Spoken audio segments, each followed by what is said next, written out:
क्या बाबा साहब अम्बेडकर हिंदू धर्म के लिए बहुत खराब राय रखते थे?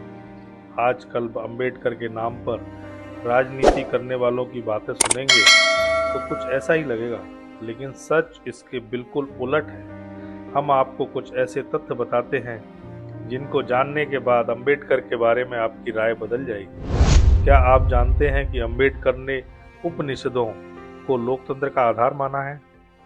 डॉक्टर अंबेडकर ने उपनिषदों का व्यापक अध्ययन किया था। उन्होंने उपनिषद के 4 महावाक्य को लोकतंत्र का आध्यात्मिक आधार बताया है। जात पात तोड़क मंडल के अपने मशहूर भाषण में बाबा साहब अंबेडकर ने कहा था कि स्वतंत्रता और बराबरी के लिए कहीं बाहर से कुछ सीखने की जरूरत नहीं है, यह सब कुछ उपनिषदों में ही मिल जाएगा। अपनी पुस्तक रिडल्स फॉर हिंदुइज्म में उन्होंने इस विचार पर विस्तार से बात। क्या आप जानते हैं कि बाबा साहब हिंदू सिविल कोड चाहते थे? अंबेडकर के नाम पर राजनीति करने वाले आज समान नागरिक संहिता कानून के सबसे बड़े विरोधी हैं, लेकिन वह नहीं जानते हैं कि अंबेडकर शुरू से ही एक देश एक कानून के सबसे बड़े हिमायती थे। उन्होंने तो हिंदू सिविल कोड की वकालत की थी।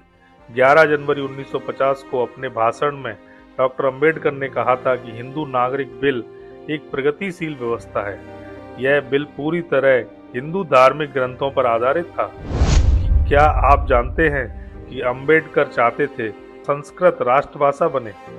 11 सितंबर 1949 को संडे हिंदुस्तान स्टैंडर्ड के अंक में तब के कानून मंत्री बाबा साहब अंबेडकर की राय छपी है। उन्होंने संस्कृत को भारतीय संघ की भाषा बनाने की वकालत की थी।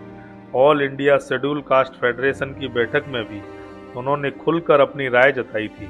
उनका कहना था कि केवल संस्कृत भाषा ही इस पूरे राष्ट्र का सही प्रतिनिधित्व करती है।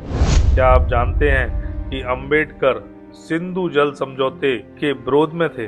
डॉक्टर अंबेडकर ने पाकिस्तान के साथ सिंधु जल समझौते का विरोध किया था। उन्होंने कहा था कि सिंधु के जल पर पहला अधिकार भारतीयों का है।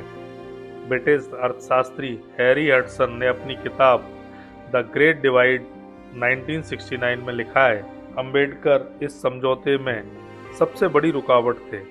वर्ष 1956 में अंबेडकर के निधन के बाद नेहरू को जैसे छूट मिल गई, वह 1960 में उन्होंने इस अन्यायपूर्ण संधि पर हस्ताक्षर कर दिए। क्या आप जानते हैं ईसाई मिशनरियों के विरोधी थे बाबा साहब अम्बेडकर वह पहले नेता थे जिन्होंने अनुसूचित जातियों के लोगों को ईसाई मिशनरियों के खतरे से आगाह किया था। प्रोफेसर लक्ष्मीदारा सिंह की किताब द एसेंशियल ऑफ बुद्धिज्म में उन्होंने लिखा है कि सामाजिक सुधार को ईसाई मिशनरी का समर्थन सिर्फ इसलिए है क्योंकि वह अपने पंथ को फैलाना चाहते हैं। डॉक्टर अंबेडकर के कामों के संकलन के वॉल्यूम 17 में दलितों के एक और बड़े नेता बाबू जगजीवन राम के साथ उनके पत्र व्यवहार में यह बात दर्ज है, तो वह ईसाई मिशनरियों को पसंद नहीं करते थे। अंबेडकर की पसंद और नापसंद बिल्कुल शीशे की तरह साफ है कि वह हर मामले में राष्ट्रवादी थे। वह आर्यों के आक्रमण जैसी मनगढ़ंत थ्योरी का भी खुलकर खंडन करते थे। वह चाहते थे कि बंटवारे के बाद भारत के सभी मुसलमानों को पाकिस्तान भेज दिया जाए।